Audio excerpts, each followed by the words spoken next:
Land revenue series पर यह आज 6वां लेक्चर है। आज के इस लेक्चर में हम गैरमजरूआ आम जमीन के बारे में कवर करेंगे। बहुत सारे लोगों के द्वारा मैसेज करके हमसे ये पूछा जाता है कि क्या गैरमजरूआ आम जमीन की बंदोबस्ती होगी कि नहीं, या गलती से मेरे द्वारा गैरमजरूआ आम जमीन को एनक्रोच कर लिया गया है, या इसका रसीद पहले कटता था अब रोक दिया गया है, इसमें क्या करें। तब मैंने तय किया कि एक विशेष लेक्चर इस गैरमजरूआ आम जमीन पर ही कवर करूंगा। आज इस लेक्चर में हम लोग गैरमजरूआ आम जमीन के संबंध में सरकार के क्या परिपत्र हैं और उन परिपत्रों के द्वारा सरकार क्या प्रावधान करना चाहती है, इसी का विश्लेषण करेंगे। यह गैरमजरूआ आम जमीन के संबंध में जो ये लेक्चर है, ये मुख्य रूप से बिहार और झारखंड से संबंधित है। मैं रिपीट करता हूं, ये जो लेक्चर है गैरमजरूआ आम जमीन के संबंध में, यह मुख्य रूप से बिहार और झारखंड राज्य से संबंधित है और इसका विश्लेषण करने में मैं इन्हीं सरकारों के द्वारा जारी किए गए परिपत्रों का विश्लेषण करूंगा। चलिए देखिए,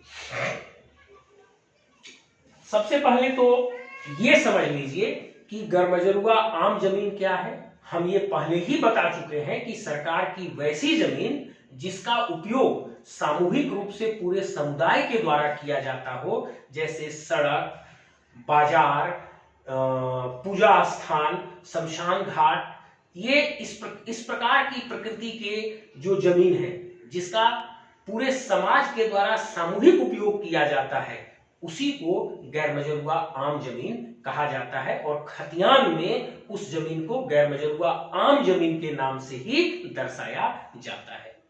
अब जब स्वतंत्रता प्राप्त हुई और बिहार लैंड रिफॉर्म एक्ट 1950 पारित किया गया और इस BLR एक्ट 1950 के द्वारा पूर्व के जमींदार को हटाया गया और उसकी जगह पर सरकार अर्थात अंचल अधिकारी को लाया गया। उस समय दो घटनाएं हुई। पहला ये कि जो जमींदार जा रहे थे, मतलब जिनको अब हटाया जा रहा था, वे लोग मालाफाइड इंटेंशन से गैरमजरूआ आम जमीन की भी अनाप शनाप बंदोबस्ती कर दिए। मतलब गैरमजरूआ आम जमीन का हैफेजर्ड सेटलमेंट कर दिए। और दूसरा, कुछ ऐसे लोग थे जो लैंडलेस थे, जिनके पास अपनी जमीन नहीं थी और उन्हें जानकारी भी नहीं थी कि जिस जमीन पर वे बसने जा रहे हैं उसकी प्रकृति क्या है, तो वे बेचारे गरीब गैरमजरूआ आम जमीन पर भी अपनी बसावट बनाकर बस गए। और इस प्रकार दो तरीके से गैरमजरूआ आम जमीन का अतिक्रमण हो गया। ध्यान से समझिए इस बात को फिर से। जब जमींदार को हटाया जाने लगा, तब जमींदार हटते समय गैरमजरूआ आम जमीन की अनाप शनाप बंदोबस्ती कर दिए। ये पहला कारण हुआ। और दूसरा, हमारे समाज में कुछ ऐसे भूमिहीन लोग थे, गरीब लोग थे, जिनके पास अपनी जमीन नहीं थी। वे जानकारी के अभाव में जाकर गैरमजरूआ आम जमीन पर भी अपनी बसावट बनाकर रहना शुरू कर दिए और इस प्रकार दो तरीके से गैरमजरूआ आम जमीन का एनक्रोचमेंट हुआ। अब उस समय झारखंड और बिहार दोनों सम्मिलित थे। उस समय ये एक ही राज्य था। तो उस समय बिहार सरकार के द्वारा काफी विचारों उपरांत 1953 ईस्वी में एक लेटर इशू किया गया, जो जिला के सभी कलेक्टर को भेजा गया। अब उस लेटर का हम नाम आपको बताते हैं। देखिए, लेटर का नंबर है, letter number E/X5-1038-4097 land revenue dated 23 सितंबर 1953। बिहार सरकार ने 23 सितंबर 1953 को यह पत्र निर्गत किया और इसे कंबाइंड बिहार के सभी DM और डीसी को भेजा गया। अब इसमें सरकार ने क्या क्या निर्देश जारी किया उसको मैंने कुछ बिंदुओं में समाहित किया है, उसी को एक एक करके देखते हैं। सरकार ने इसमें निर्देश दिया कि किस प्रकार से गैरमजरूआ आम जमीन जिसका या तो सेटलमेंट कर दिया गया है या जानकारी के अभाव में अतिक्रमण के अंतर्गत चला गया है, उसको आप कैसे डील करेंगे।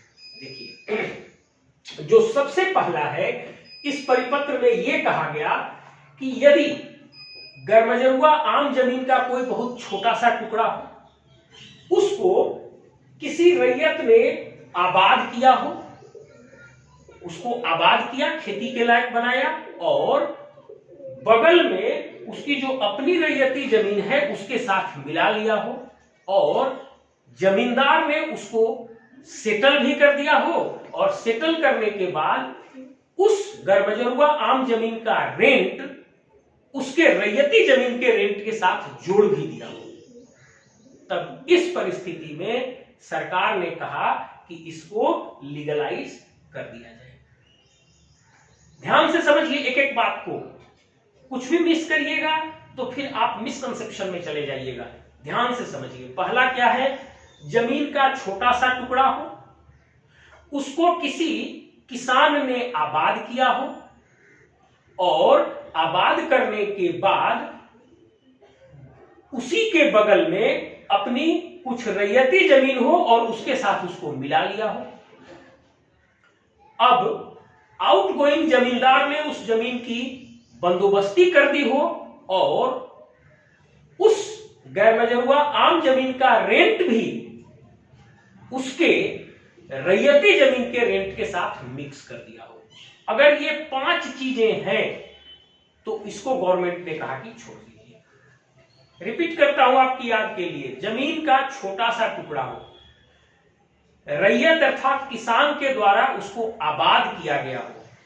तीसरा, रैयत का बगल में कुछ और वैसा रैयती जमीन हो, रैयत का बगल में कुछ और रैयती जमीन हो, और उसी के साथ इस छोटे से टुकड़े को भी उसने मिला लिया हो। चौथा, जमींदार ने उस जमीन को उनको सेटल कर दिया हो, मतलब बंदोबस्त कर दिया हो। और पांचवा, जमींदार ने इस गैरमजरूआ आम जमीन का रेंट भी उस किसान के रैयती जमीन के रेंट के साथ मिला दिया हो। अगर ये 5 चीजें लागू होती हैं तब सरकार ने कहा कि ऐसे छोटे मोटे केसेज को छोड़ दीजिए।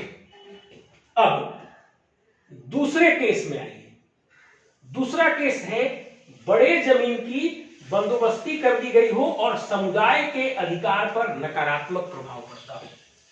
जब जमींदार जा रहे थे तो उन्होंने कुछ लोगों के साथ गैरमजरूआ आम के बड़े बड़े प्लॉट, 10 एकड़ 20 एकड़ इस टाइप के बड़े बड़े प्लॉट जो है वो बंदोबस्त कर दिए, और इससे स्थानीय समुदाय के अधिकार पर नकारात्मक प्रभाव पड़ने लगा। इस केसेज में सरकार का बिल्कुल सख्त रवैया है। सरकार ने कहा कि यदि कोई बड़ा पीस ऑफ लैंड को आउटगोइंग जमींदार ने किसी के नाम से बंदोबस्त कर दिया हो और इससे समुदाय के सामूहिक अधिकार नकारात्मक रूप से प्रभावित हो रहे हो, तब उस परिस्थिति में अतिक्रमण कानून चलाकर उसे अतिक्रमण मुक्त कराया जाएगा और वो जमाबंदी रद्द की जाएगी। मतलब कोई बड़ा पीस ऑफ लैंड यदि किसी ने जमींदार से सेटल करा लिया हो और उससे समुदाय के अधिकार पर नकारात्मक प्रभाव पड़ता हो, तो उस पर अतिक्रमण कानून चलाकर उस पर से कब्जा हटाया जाएगा, अतिक्रमण हटाया जाएगा और उसकी जमाबंदी भी समाप्त की जाएगी। ये हो गया। अब तीसरा केस सरकार ने डील किया, कहा कि आउटगोइंग जमींदार के द्वारा कुछ केसेज में झील, आहर, पोखर, तालाब, टैंक इनकी बंदोबस्ती कर दी गई थी। इस मामले में सरकार ने बिल्कुल सख्त रवैया अपनाया और बोला कि इस प्रकार के किसी भी बंदोबस्ती को समाप्त किया जाएगा और उसको कब्जा में लिया जाएगा अतिक्रमण कानून चलाकर। अब एक चौथा केस आया। चौथे केस में यह पाया गया कि कुछ गैरमजरूआ आम जमीन पर लोगों ने स्कूल बना दिए थे, देवी मंडप बना दिए थे या देवस्थान बना दिए थे, पूजा स्थल बना दिए थे। तब इस केसेज में सरकार ने कहा कि इस पर कोई एक्शन नहीं लिया जाना चाहिए। क्यों? क्योंकि इस स्थिति में जो स्कूल बना तो वो भी सामूहिक उपयोग का ही है। स्कूल में भी तो आप सामूहिक उपयोग ही, सभी के बच्चे पढ़ेंगे। देवी स्थान या देवस्थल या पूजा स्थल बनाया गया तो वहां पर भी तो सभी लोग जाके पूरा समुदाय पूजा करेगा। मतलब उसकी प्रकृति विशेषीकृत जरूर हुई लेकिन उपयोग सामुदायिक रह गई। ध्यान से समझिए, उस गैरमजरूआ आम जमीन की प्रकृति विशेषीकृत जरूर हुई लेकिन उपयोग सामुदायिक रह गई। तब इस परिस्थिति में सरकार ने कहा कि उनको छोड़ दीजिए, उन पर इंक्रोचमेंट एक्ट नहीं लगाइए, उसको रहने दीजिए। अब जो है अगला जो पांचवा केस आया, पांचवा केस ऐसा था कि हमारे समाज में कुछ लोगों के साथ, कुछ लोगों के पास अपने बसने के लिए जमीन नहीं थी, वे भूमिहीन थे। तो उसी में से कुछ हरिजन समुदाय के लोग जानकारी के अभाव में, उन्हें पता भी नहीं था कि वो गैरमजरूआ आम है कि खास है, तो वे लोग अपने ही गांव के किसी गैरमजरूआ आम जमीन पर जाकर अपना एक बसावट बनाकर रहने लगे थे। मतलब यदि हरिजन समुदाय के लोग जो कि लैंडलेस थे और किसी गैरमजरूआ आम जमीन पर अपना बसावट बनाकर जाकर रहने लगे थे, तब उस परिस्थिति में सरकार ने कहा कि एक काम कीजिए, उनको तब तक मत हटाइए जब तक उनको दूसरा सुटेबल जमीन आप बंदोबस्त नहीं कर देते हैं। मतलब इसका सीधा सा अर्थ है, सरकार ने कहा कि उन्हें पहले आप उसी मौजा में कहीं गैरमजरूआ खास जमीन देखकर उनको बंदोबस्त कर दीजिए और तभी उनको हटाइए। जब तक उनको सुटेबल गैरमजरूआ खास जमीन आप बंदोबस्त नहीं कर देते तब तक आप उनको मत हटाइए। अब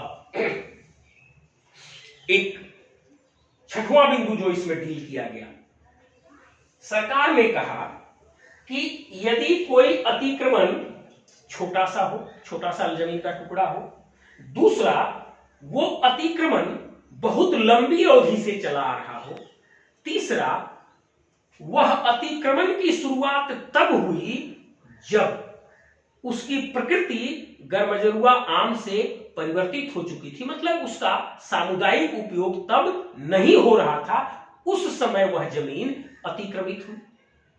तब इस केस में सरकार ने कहा कि एक तरीका अपनाइए, आप इन लोगों से उतनी ही जमीन उसी मौजा में ले लीजिए और उसको सामुदायिक उपयोग में कन्वर्ट कर दीजिए और इस जमीन को सेटल कर दीजिए।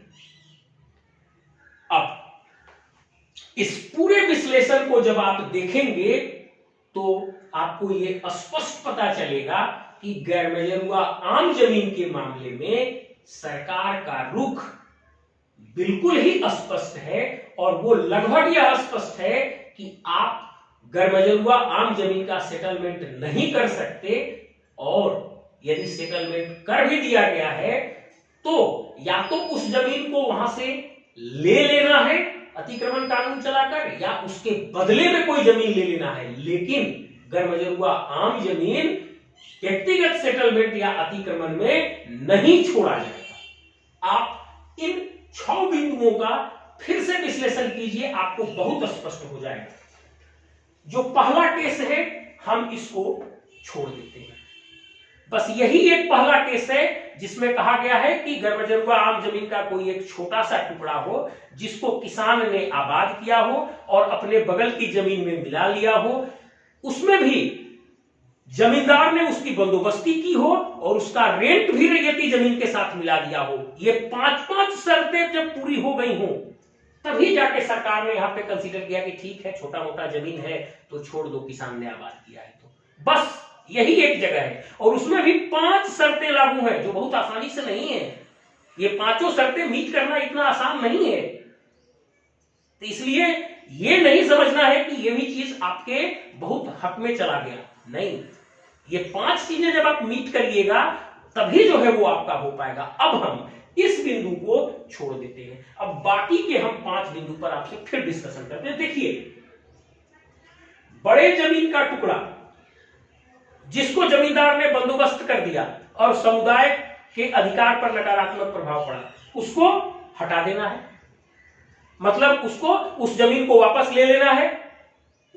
यहां भी सरकार ने कहा आप गैर मजरूआ आम जमीन को वापस कीजिए। अब यहां ये झील, आहर, पोखर, तालाब, टैंक, इस केस में भी सरकार ने कहा कि आप उस जमीन को वापस लीजिए।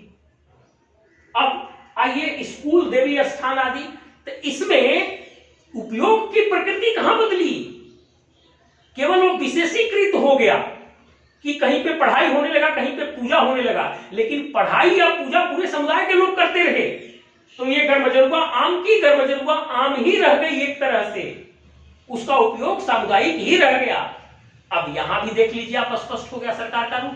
अब हरिजन बसावट के भी केस में देखिए, सरकार ने छोड़ने के लिए नहीं कहा, सरकार ने कहा कि यदि हरिजन समुदाय के द्वारा गैर मजरूआ आम जमीन पर बसावट बना ली गई है तो उसको तब तक मत हटाइए जब तक कि उसे आप दूसरा गैर मजरूआ खास जमीन सेटल नहीं कर देते। मतलब इस केस में भी सरकार ने कहा कि ये जो हरिजन बस्ती गैर मजरूआ आम जमीन पर बना दी गई है, उन लोगों को पहले गैर मजरूआ खास जमीन सेटल कर लीजिए और उसके बाद उनसे भी वो गैर मजरूआ आम जमीन वापस लीजिए। मतलब यहां भी रिलीफ थोड़े समय के लिए सरकार ने दिया।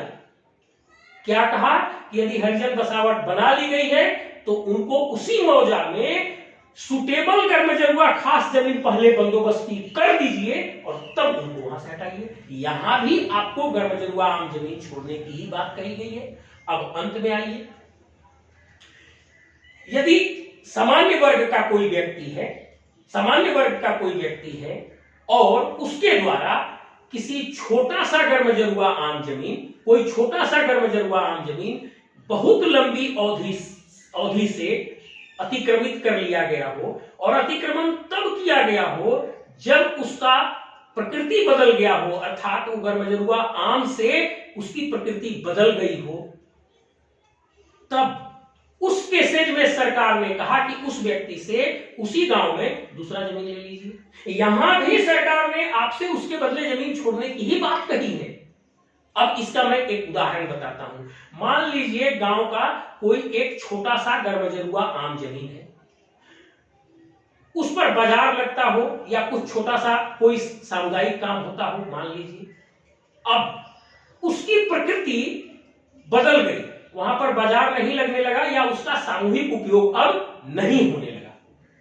अब उस जगह पर गांव का कोई व्यक्ति अपना घर बना लिया। अब घर बना के 20-25 सालों से वो रहने लगा। अब यहां पर हुआ क्या, वो गैर मजरूआ आम जमीन छोटा सा टुकड़ा था। दूसरा, उस जमीन पर अतिक्रमण काफी लंबी अवधि पहले हुआ, और अतिक्रमण तब हुआ, अर्थात उस पर घर तब बनाया किसी ने जब उसका सामूहिक उपयोग नहीं होने लगा और उसकी प्रकृति बदल गई थी। मतलब अतिक्रमण तब हुआ जब उसकी गैर मजरूआ आम की नेचर बदल गई थी। और इस केस में जमीन का छोटा सा टुकड़ा है, लंबी अवधि से अतिक्रमण है, और अतिक्रमण तब हुआ जब उसकी गैर मजरूआ आम की प्रकृति बदल गई थी। तो इस केस में भी सरकार ने आपसे कहा कि ठीक है, तो उस आदमी का घर वगैरह कुछ है तो उसको छोड़ दीजिए, लेकिन उससे उसी गांव में दूसरा जमीन लीजिए। मतलब इस केस में भी यदि आप किसी ऐसे गैर मजरूआ आम जमीन पर घर बना लिए हो जिसकी प्रकृति बदल गई थी और आप बहुत पहले भी बनाए हो, तब भी आपको उतना ही जमीन उसी गांव में सरकार को देना पड़ेगा सामूहिक उपयोग के लिए। मतलब मैं स्पष्ट करना चाहता हूं कि गैर मजरूआ आम जमीन के केस में कहीं किसी भी प्रकार की रियायत सरकार ने नहीं दिया है। बस थोड़ी सी सहूलियत बढ़ती है कि आप उसे कैसे आसानी से छोड़ सकते हैं या उसके बदले में जमीन दे सकते हैं। और इस पहले कैटेगरी को यदि मैं छोड़ दूं तो ये दूसरा कैटेगरी, ये तीसरा कैटेगरी, ये चौथा कैटेगरी, ये पांचवा और छठवां कैटेगरी, इन सब में सरकार का रुख बिल्कुल स्पष्ट है कि गर्मजरुआ आम जमीन गर्मजरुआ आम ही रहेगी और उसका सामूहिक उपयोग ही होगा। और यदि कोई अतिक्रमण या सेटलमेंट कराया है तो उससे जमीन वापस ली जाएगी या उसके बदले में जमीन वापस ली जाएगी, लेकिन जमीन वापस ली जाएगी। इस प्रकार यहां तक स्पष्ट है इस परिपत्र से।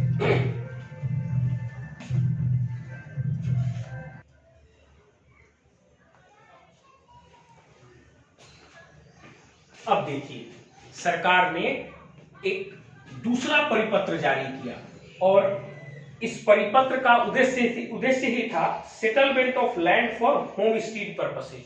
मतलब इस पत्र के माध्यम से सरकार आवास हेतु जमीन की बंदोबस्ती के संबंध में बहुत सी बातों को डील करना चाहती थी। फिर से मैं रिपीट करता हूं, सरकार ने एक दूसरा पत्र जारी किया, लेटर नंबर 386 रेवेन्यू 16/1/1964, और इस पत्र का उद्देश्य लोगों को बसावट के लिए जमीन की बंदोबस्ती करना ही था। मतलब इस पत्र का उद्देश्य था लोगों को घर बनाने के लिए जो जमीन की बंदोबस्ती किया जाना था उसके बारे में स्पष्टता प्रदान करना था। इस पत्र में भी यह स्पष्ट किया गया कि गैर बजरुआ आम land should not be settled. मतलब यहां भी सरकार ने बहुत स्पष्ट रूप से कहा है कि गैर बजरुआ आम land should not be settled, गैर बजरुआ आम जमीन की बंदोबस्ती नहीं की जानी चाहिए। अब उसी पत्र में एक बात यह भी सरकार ने डील किया कि यदि कोई गैर बजरुआ खास जमीन भी है और यदि उस जमीन का सामुदायिक उपयोग होने लगा है, जैसे गोचर उस पे गाय चरने लगी, बाजार लगने लगा, सड़क गुजरने लगा, कोई सामुदायिक उपयोग होने लगा, तो उस जमीन की भी बंदोबस्ती नहीं की जाएगी, क्योंकि अब उसकी भी प्रकृति गर्मजरुआ आम जैसी हो गई। मतलब सरकार ने इस पत्र में, जिसमें उन्होंने बसावट के लिए जमीन के सेटलमेंट के बारे में स्पष्ट करना चाहा, उस परिपत्र में भी उन्होंने यह स्पष्ट किया अधिकारियों को कि किसी भी गर्मजरुआ आम जमीन का आप सेटलमेंट नहीं करेंगे, और यदि कोई गर्मजरुआ खास जमीन भी है जिसका उपयोग सामूहिक होने लगा और जिसकी प्रकृति गर्मजरुआ आम के जैसी हो गई, तब उसकी भी आप सेटलमेंट नहीं करेंगे। जैसे गर्मजरुआ खास जमीन है, गोचर हो गया, पूरा गांव गाय चराने लगा, बाजार लगने लगा, वहां पर स्कूल बनने लगा, मतलब या वहां से रास्ता गुजरने लगा, ऐसा कुछ होने लगा जो कि सामूहिक उपयोग का हो गया, तब उस गर्मजरुआ खास जमीन का भी सेटलमेंट नहीं किया जाएगा। मतलब गर्मजरुआ खास जमीन की भी प्रकृति यदि गर्मजरुआ आम जैसी हो गई और सामूहिक उपयोग में आ गया, तो उसकी आप बंदोबस्ती नहीं करेंगे।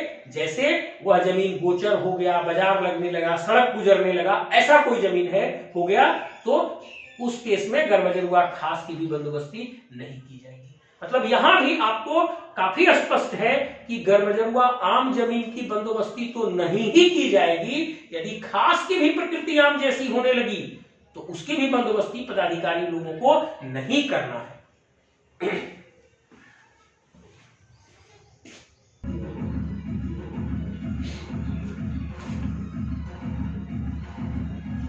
अब देखिए, उसके बाद सरकार का एक तीसरा लेटर आया। वो लेटर है लेटर नंबर A/CM 46/69/344 रेवेन्यू 14/15 जनवरी 1969। ये एक तरह से गर्मजरुआ आम जमीन पर एक पॉलिसी लेटर है। ये एक पॉलिसी लेटर है।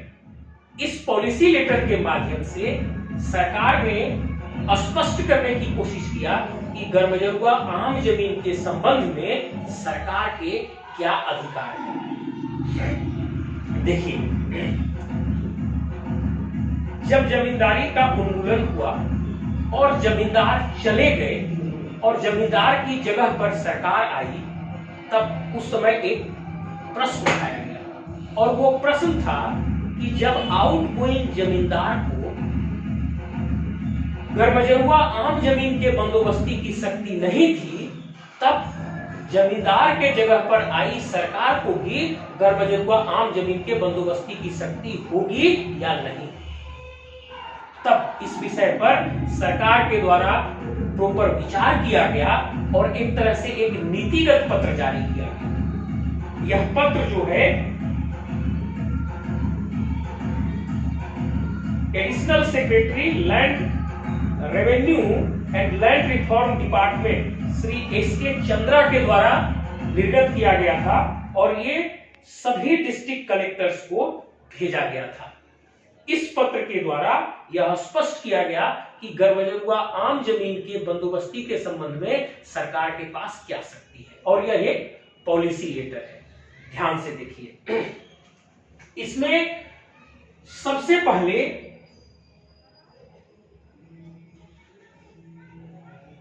ये बात बताया गया कि जमींदार को गैरमजरूआ आम जमीन के बंदोबस्ती की शक्ति नहीं थी, लेकिन सरकार जो जमींदार की जगह पर आई है वो चूंकि कस्टोडियन ऑफ कम्युनिटी इंटरेस्ट है, मतलब सामुदायिक इंटरेस्ट, कम्युनिटी जो सामूहिक इंटरेस्ट है उसका कस्टोडियन है गवर्नमेंट, इसलिए सरकार के पास इस जमीन के सेटलमेंट का अधिकार होगा।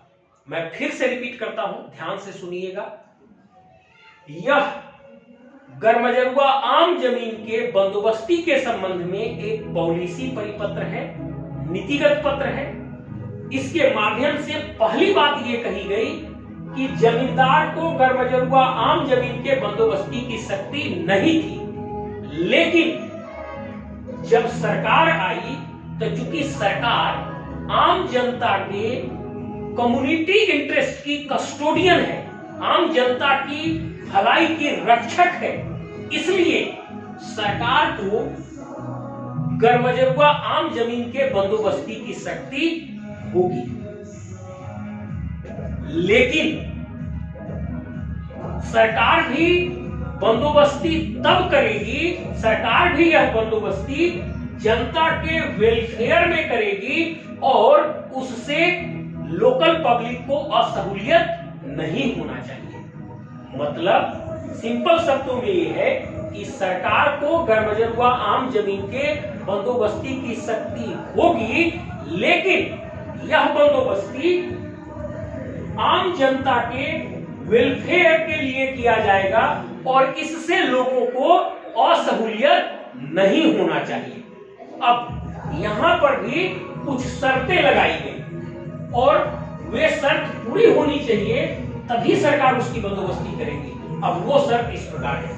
सबसे पहला है, मतलब सरकार किस प्रकार के गरमजरुआ आम जमीन की बंदोबस्ती कर सकती है और किन शर्तों पर करेगी, वो कुछ इस प्रकार है। सबसे पहला है कि उस गरमजरुआ आम जमीन की प्रकृति या नेचर बदल गई, मतलब अब वो गरमजरुआ आम जमीन नहीं रह गया, उसका अब आम उपयोग नहीं होता हो, मतलब जनरल पब्लिक उपयोग अब उसका नहीं हो रहा। तीसरा, उस जमीन की बंदोबस्ती करने से लोकल समुदाय और समाज को कोई परेशानी नहीं, तब उस परिस्थिति में आम इस्तेहार जारी किया जाएगा और स्थानीय लोगों से ऑब्जेक्शन मांगा जाएगा कि किसी को कोई परेशानी है तो बताइए। फिर उसके बाद लोकल ग्राम पंचायत की राय ली जाएगी कि इसकी बंदोबस्ती की जाए या नहीं की जाए, इस पर आपकी क्या ओपिनियन है। और इन सभी बातों पर विचार करने के बाद सरकार ही इसकी बंदोबस्ती कर सकती है, लोकल किसी पदाधिकारी के द्वारा बंदोबस्ती नहीं किया जाएगा। मतलब बंदोबस्ती का यह रिकॉर्ड अंचल से शुरू होगा और सरकार, राज्य की सरकार तक जाएगा और वहां जाकर इस सेटलमेंट पर फाइनल निर्णय लिया जाएगा। इसकी मैं पुनरावृत्ति करता हूं यह गरमजरुआ आम जमीन के बंदोबस्ती के संबंध में नीतिगत परिपत्र है। इस परिपत्र में यह कहा गया कि जमींदार को गरमजरुआ आम जमीन के बंदोबस्ती की शक्ति नहीं थी, लेकिन चूंकि सरकार आम जनता के भलाई की रक्षक है, कम्युनिटी इंटरेस्ट की कस्टोडियन है, इसलिए सरकार को गरमजरुआ आम जमीन के बंदोबस्ती की शक्ति होगी और वह बंदोबस्ती भी पब्लिक के भलाई के लिए की जाएगी और उससे पब्लिक को कोई असहूलियत नहीं होना चाहिए और उसके साथ कुछ शर्तें लगाई गई कि किन शर्तों के पूरी होने पर सरकार गरमजरुआ आम जमीन की बंदोबस्ती करेगी या कर सकती है। वे शर्तें इस प्रकार हैं। पहला, उस गरमजरुआ आम जमीन की प्रकृति बदल गई हो, अब उसका आम उपयोग नहीं हो रहा हो, मतलब उसकी प्रकृति अब बदल गई है और समुदाय के द्वारा सामूहिक रूप से अब उसका उपयोग नहीं हो रहा है और उसकी बंदोबस्ती किए जाने से लोकल समुदाय को कोई परेशानी नहीं होगी। तब एक आम इश्तेहार जारी किया जाएगा, लोगों से ऑब्जेक्शन लिया जाएगा किसी को कोई परेशानी हो तो, और उस पर सुनवाई की जाएगी। फिर लोकल ग्राम पंचायत का ओपिनियन लिया जाएगा कि इसे किया जाना चाहिए या नहीं और इसके क्या प्रभाव होंगे। इन सभी बातों के साथ रेकड़ अंचल कार्यालय से शुरू होगा और राज्य की सरकार तक जाएगी और राज्य की सरकार अंतिम रूप से निर्णय लेगी कि उस जमीन की बंदोबस्ती की जाए या नहीं की जाए। अब इस पूरे प्रावधान को देखने के बाद आपको बहुत स्पष्ट हो गया होगा कि यहां भी गरमजरुआ आम जमीन की बंदोबस्ती को कितना रेस्ट्रिक्ट करके, कितना सीमित करके रखा गया है। मतलब एक तरह से गरमजरुआ आम जमीन की बंदोबस्ती को एक तरह से नकारा ही गया है यहां भी। हालांकि कोई लीगल बार नहीं है, कोई ऐसा कानून पारित नहीं है जिसमें यह स्पष्ट रूप से कहा गया हो कि सरकार बंदोबस्ती नहीं करेगी। कोई लीगल बार नहीं है, कोई कानून नहीं है जो गरमजरुआ आम जमीन की बंदोबस्ती को प्रोहिबिट करता हो, लेकिन इसके प्रावधान को इतने शर्तों में बांधा गया है, इसके प्रावधान को इतनी सीमाओं में बांधा गया है कि लगभग गरमजरुआ आम जमीन की बंदोबस्ती नहीं हो। इसका भी अर्थ यही है, इन शर्तों को लगाने का भी अर्थ यही है कि गरमजरुआ आम जमीन की बंदोबस्ती नहीं ही हो, और यदि अगर हो भी तो सरकार के स्तर से और किसी वेलफेयर कार्य के लिए ही किया जाए।